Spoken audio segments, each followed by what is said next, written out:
شہرام ابھی تک زینیا کی جدائی کے صدمے سے پوری طرح باہر نہیں نکل پائے گا، اور یہی درد آہستہ آہستہ اس کی صحت پر بھی اثر ڈالنے لگے گا۔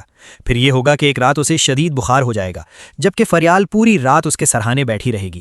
وہ کبھی اس کے ماتھے پر ٹھنڈی پٹیاں رکھے گی، کبھی خاموشی سے دعا مانگے گی، اور ہر لمحہ اس کی تکلیف کم کرنے کی کوشش کرتی رہے گی۔ فریال کو شدت سے احساس ہوگا کہ شہرام اندر ہی اندر مکمل طور پر ٹوٹ چکا ہے، اسی لیے اب وہ صرف اس کا سہارا بننے کی کوشش کرے گی تاکہ آہستہ آہستہ اس کے دل سے ماضی کے زخم کم ہو سکیں۔ صبح کے وقت جب شہرام کی طبیعت کچھ سنبھلے گی تو فریال خاموشی سے تیار ہونے لگے گی۔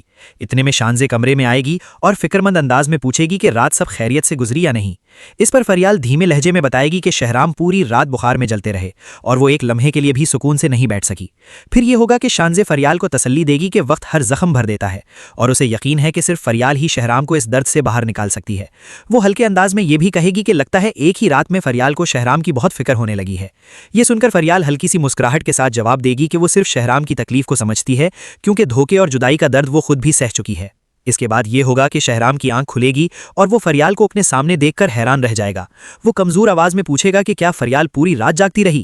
فریال نرمی سے جواب دے گی کہ اس کی طبیعت خراب تھی، اسی لیے وہ اسے اکیلا چھوڑ ہی نہیں سکتی تھی۔ پھر جب دونوں نیچے ناشتے کی میز پر آئیں گے تو شہرام کے والدین انہیں ایک ساتھ دیکھ کر دل ہی دل میں خوش ہوں گے۔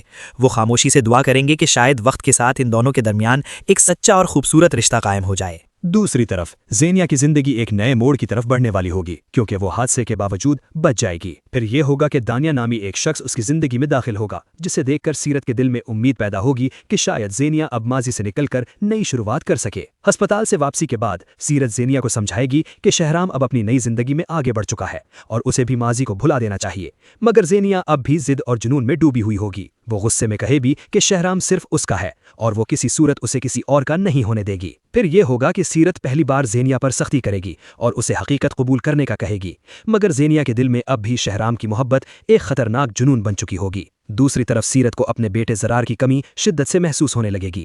وہ بار بار کوشش کرے گی کہ کسی طرح زرار اور مہک سے معافی مانگ کر انہیں واپس گھر لے آئے۔ اسی امید میں وہ زرار کو مسلسل کال کرے گی، لیکن جب جواب نہیں ملے گا تو وہ اس کی کولیگ سے رابطہ کرے گی۔ تب اسے معلوم ہوگا کہ زرار اور مہک دبئی جا چکے ہیں۔ یہ خبر سنتے ہی سیرت کے قدموں تلے زمین نکل جائے گی۔ پھر یہ ہوگا کہ وہ پہلی بار شدت سے محسوس کرے گی کہ اپنی ضد، غرور اور غلط فیصلوں کی وجہ سے اس نے اپنے ہی بیٹے کو خود سے دور کر دیا ہے۔ وہ اندر ہی اندر ٹوٹ جائے گی اور چاہے گی کہ کسی طرح وقت واپس آ جائے، مگر شاید اب بہت دیر ہو چکی ہوگی۔ اب دیکھنا یہ ہوگا کہ کیا زینیا واقعی دانیہ کے ساتھ نئی زندگی شروع کرے گی، یا پھر وہ ایک بار پھر شہرام اور فریال کی خوشیوں کو تباہ کرنے کے لیے کوئی نیا خطرناک کھیل کھیلے گی۔